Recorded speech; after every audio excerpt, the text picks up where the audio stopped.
ជំរាបសួរសวัสดีค่ะទម្លាប់របស់នាងខ្ញុំគឺ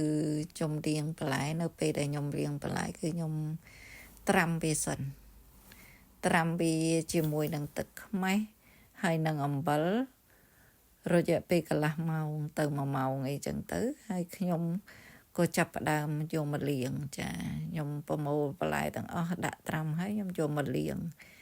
ហើយលាងនឹងខ្ញុំលាង3-4 ទឹកអីចឹងទៅ2-3 ទឹកអីចឹងទៅណាតាមប្រភេទបន្លែចឹងទៅខ្ញុំក៏លាងតាមហ្នឹងទៅតាមមានពេលមិនមានពេលចឹងទៅចាលាង3-4 ទឹកអី2-3 ទឹកចឹងទៅហើយខ្ញុំក៏បានចាប់ផ្ដើមយកមកហាន់ចាហើយដូចជាស្ពៃក្តោបចឹងខ្ញុំត្រាំវាចឹងហើយខ្ញុំហាន់ខ្ញុំដាក់ត្រាំទឹកត្រជាក់ទៀតដើម្បីឲ្យវាស្រួយស្ពៃក្តោបកាលណាចឹងត្រាំទឹកត្រជាក់ទៀតវាធ្វើឲ្យស្រួយដូចជាល្ហុងដូចជាអីធ្វើឲ្យស្រួយវាជាទម្លាប់របស់ក្រុមគ្រួសារមួយណាបងប្អូនហើយឡើងផាត់នេះឃើញឡើងមកតាំងតែพ่อแม่มาก็ล้างแบบนี้จ้ะเวลานี้ใส่น้ำในกระทั่งก็ใส่เกลือกับ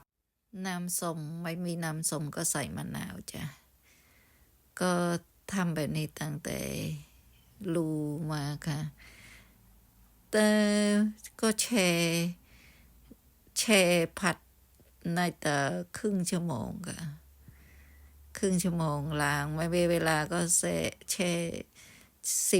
10-15 นาทีก็เอามาล้างได้แต่ก็ทำแบบนี้มาเรื่อยๆก็ล้างในแต่2-3 ครั้งไม่เวลาก็แช่ครึ่งชั่วโมงไม่เวลาก็แช่แต่15 นาทีพอดีละก็เอามาล้างให้สะอาดจ้ะនៅពេលដែលលាងហ្នឹងយើងទឹកដែលយើងត្រាំហ្នឹងបើសិនជាទឹកយើងអត់មានទឹកខ្មេះទេយើងដាក់អំបិល1 ក្រូចឆ្មាមួយចំណិត2ចំណិតទៅក៏បានដែរចានេះទឹកខ្មេះយើងដាក់មួយស្លឹកព្រាអីចឹងទៅណាតាមទឹកតិចទឹកច្រើនអីចឹងចាដាក់តាមហ្នឹងទៅតាមបន្លែតិចបន្លែច្រើនហើយខ្ញុំតែងតែធ្វើបែបហ្នឹងរឿយមកចាគឺជាទម្លាប់មកទោះបីបន្លែតិចបន្លែច្រើនក៏ខ្ញុំព្យាយាមធ្វើឲ្យតែមានពេលតែបើសិនជាអត់មានពេលយើងធ្វើតាមហ្នឹងទៅបងប្អូនចានេះវាជាទម្លាប់របស់ខ្ញុំតែងតែធ្វើចឹងឯងព្រោះយើងអត់ដឹងថាវាគីមីឬមួយក៏អីណោះឃើញទម្លាប់មកយាយខ្ញុំគាត់ដាក់អំបិលពេលលាងចឹងក៏ត្រាំជាមួយអំបិលជាមួយអីចឹងទៅក្រោយឡើងខ្ញុំក៏ថែម